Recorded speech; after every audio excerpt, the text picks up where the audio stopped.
पिछली क्लास में हम लोग ने विभाज्यता का नियम शुरुआत किया था। आज इसको और जारी रखते हैं। पिछले दिन हम 2 से विभाज्य होने का नियम सीखा था, 3 से विभाज्य नियम, 4 से विभाज्यता का नियम सीखा था। बता दूं कि ये कौन सी क्लास चल रही है। बच्चे कुछ पूछ रहे हैं कि कौन सी क्लास चल रही है। यह बेसिक मैथमेटिक्स की क्लास है साथियों। इसमें पूरी शुरुआत 0 से गणित सीखने की प्रयास की जा रही है। इसमें हर गणित सीखने वाले प्रेमियों के लिए ये क्लास है। इस क्लास को ज्वाइन कीजिए और आराम से गणित को सीखिए। जो भी गणित के प्रेमी हैं, जो भी गणित सीखना चाहते हैं, वो आसानी के साथ सरलता पूर्वक इसको सीख सकते हैं इस गणित की क्लास में। ये बेसिक गणित की क्लास है। इसमें बेसिक गणित के साथ साथ फास्ट कैलकुलेशन करने की विधि भी सिखाई जाती है। तो आइए विभाज्यता के नियम को सीखते हैं। तो 2 की विभाज्यता का नियम क्या था? जिसके इकाई अंक 0 हो, 2 हो, 4 हो, 6 हो, 8 हो, उस 2 से विभाज्य होता है। 3 से विभाज्यता का नियम था जिसके अंकों का योग, जिस संख्या के अंकों का योग 3 से विभाज्य होगा वह 3 से विभाज्य होता है। 4 से विभाज्यता का नियम जिसके अंतिम 2 अंक 0 रहे या अंतिम 2 अंक 4 से विभाज्य हो वह 4 से विभाज्य होता है। अब 5 से विभाज्यता का नियम क्या है? जिसके इकाई अंक पर 0 रहे या 5 रहे, 0 या 5, जैसे 50 है, 55 है, 955 है, 865 है, ये सभी 5 से विभाज्य है। 5 से विभाज्य है। 5 से विभाज्यता का नियम हो गया कि जिसके इकाई स्थान पर 0 रहे अथवा 5 रहे वह 5 से विभाज्य होगा। 6 से विभाज्यता का नियम, 6 से विभाज्यता का नियम है जिसके जो 2 और 3 से विभाज्य हो, जो संख्या 2 से विभाज्य हो और 3 से विभाज्य हो, यानी कि जो संख्या सम संख्या हो, पहला एक। दूसरा, उसके अंकों का योग 3 से विभाज्य हो तो वह 3 से विभाज्य होगा, यानी वह 6 से विभाज्य होगा। जो संख्या 2 से विभाज्य भी हो और 3 से विभाज्य भी हो, यानी सम संख्या भी हो और अंकों का योगफल 3 से विभाजित हो जाता हो तो वह संख्या 3 से विभाज्य होगा। जैसे 63 है, 63 है तो ये विषम संख्या है, यह 6 से विभाज्य नहीं होगा। लेकिन ये 64 है, ये 64 सम संख्या है, लेकिन अंकों का योग करते हैं तो 6 4 10, यह 3 से विभाज्य नहीं है, इसलिए 64 3 से विभाज्य नहीं होगी। 66 ये सम संख्या है और इसके अंकों का योगफल 6 + 6 ये 12 हो गया, ये 3 से विभाज्य है, मतलब 66 3 से विभाज्य है, यानी 66 6 से भी विभाज्य होगी।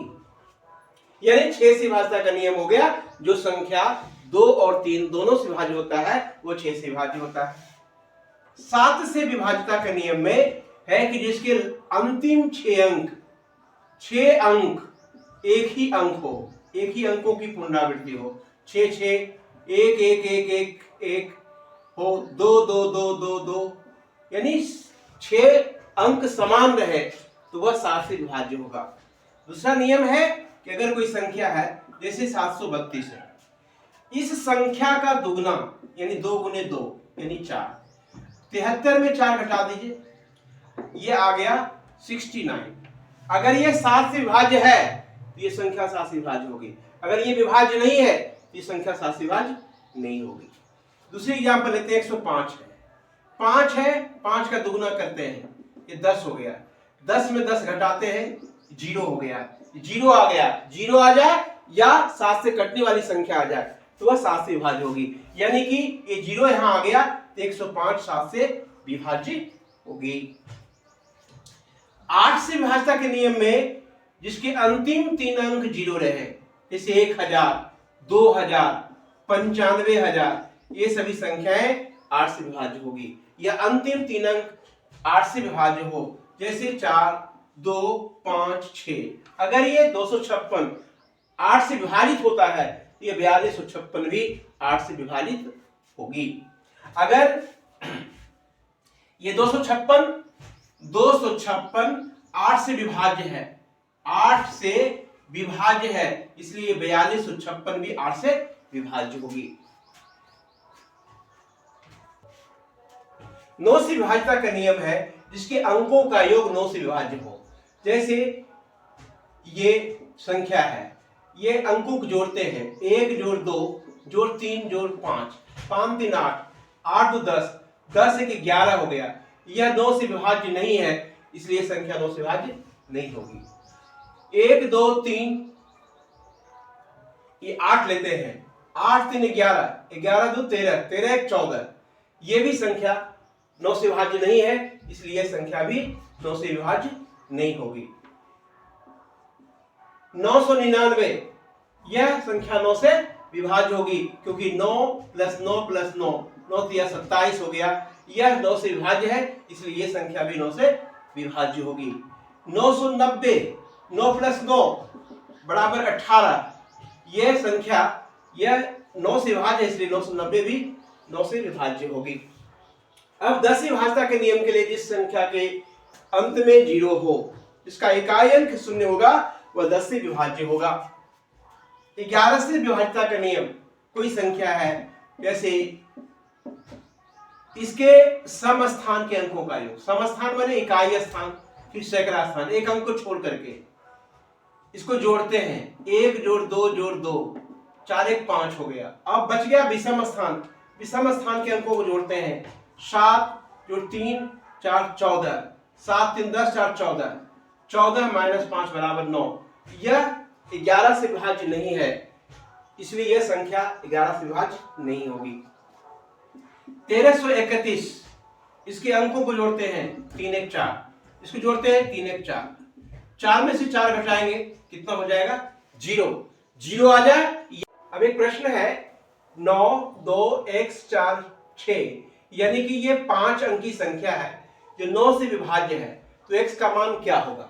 x का मान हमें बताना है, ये 5 अंकी संख्या है, यानी x कोई एक अंक है, 0 से लेकर के 9 तक का कोई मान होगा, वो बताना है कि कौन सा मान होगा जिसे रखने पर ये 9 से विभाज्य हो जाएगा।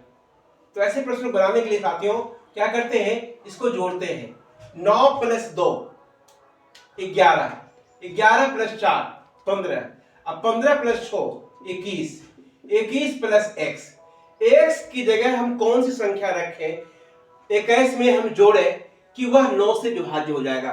तो 21 के बाद 9 से विभाजित होने वाली संख्या है 27, 9 3 27, 27 अगर ये होता है तो x का मान क्या होगा? 27 में से हम 21 घटा देंगे, वो हो जाएगा 6, यानी x का मान हो जाएगा 6।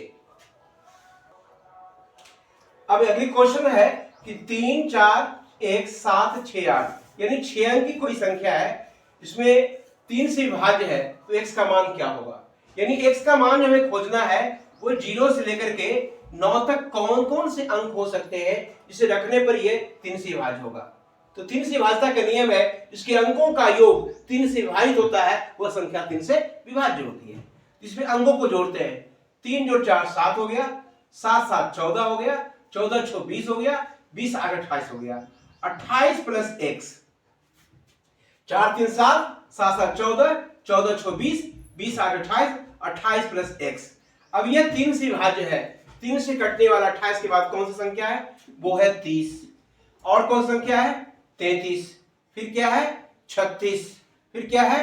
39। ये सारी संख्याएं जो है वो 3 से कटती है। अगर हम 30 लेते हैं तो x का मान क्या होगा? 2। अगर 33 लेते हैं तो 3 जोड़ दीजिए, 5। अगर ये 36 लेते हैं तो 3 और जोड़ दीजिए, तो 8। 39 लेते हैं तो 3 और जोड़ दिए, 11।